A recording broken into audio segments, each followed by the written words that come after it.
வணக்கம். டிசம்பர் 16ஆம் தேதி செவ்வாய்க்கிழமை மார்கழி மாதம் பிறக்கிறது. சிவனுக்குரிய ஆருத்ரா தரிசனம், பெருமாளுக்குரிய வைகுண்ட ஏகாதசி, அனுமனுக்குகந்த அனுமன் ஜெயந்தி, ஐயப்பனுக்குரிய மகரஜோதி தரிசனம் உள்ளிட்ட முக்கிய திருநாட்கள் இந்த மாதத்தில்தான் இடம்பெற்றுள்ளன. எந்தெந்த தேதியில் என்னென்ன பண்டிகைகள் வருகின்றன என்பதை இங்கு காண்போம். காலச்சக்கரத்தின்படி சூரியன் தனுசு ராசியில் சஞ்சரிப்பதால் இம்மாதத்தை தனுர்மாதம் என்றும் அழைப்பர். மாதங்களில் தான் மார்கழியாக இருப்பதாக கீதையில் கிருஷ்ண பரமாத்மா கூறியுள்ளார். இறை வழிபாட்டிற்கு உகந்த மாதமாக கருதப்படுவதால் இந்த மாதம் முழுவதும் அனைத்து கோயில்களிலும் அதிகாலை சிறப்பு பூஜைகள் நடைபெறும். டிசம்பர் 17ஆம் தேதி புதன்கிழமை பிரதோஷம். டிசம்பர் 19ஆம் தேதி வெள்ளிக்கிழமை அமாவாசை. அன்றைய நாளில்தான் ஹனுமன் ஜெயந்தி வருவதால் அனைத்து ஆஞ்சநேயர் ஆலயங்கள், பெருமாள் கோவில்களில் சிறப்பு வழிபாடு நடைபெறும். டிசம்பர் 30ஆம் தேதி செவ்வாய்க்கிழமை வைகுண்ட ஏகாதசி, பெரிய ஏகாதசி என்றும் இதை அழைப்பர். ஆண்டு முழுவதும் ஏகாதசி விரதம் கடைபிடிக்காதவர்கள் இன்றைய நாளில் விரதம் இருந்து கோவிலுக்கு சென்று பெருமாள் தரிசனம் செய்து சொர்க்கவாசல் கடப்பது புண்ணியமாக கருதப்படுகிறது. அதே நாளில்தான் திருவண்ணாமலை மகான் ஸ்ரீ ரமண மகரிஷியின் அவதாரத் திருநாளும்.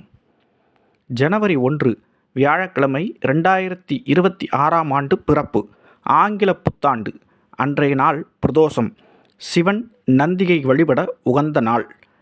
3ஆம் தேதி சனிக்கிழமை பௌர்ணமி. சிதம்பரம், திருவலாங்காடு, உத்தரகோசமங்கை உள்ளிட்ட சிவஸ்தலங்களில் ஆருத்ரா தரிசனம் பிரம்மாண்டமாக நடைபெறும். 6ஆம் தேதி செவ்வாய்க்கிழமை சங்கடகர சதுர்த்தி. இந்நாளில் விநாயகரை தொழ சிறப்பு. 7ஆம் தேதி புதன்கிழமை தியாக பிரம்ம ஆராதனை. கர்நாடக சங்கீத மும்மூர்த்திகளில் ஒருவரான தியாகராஜருக்கு ஆராதனை.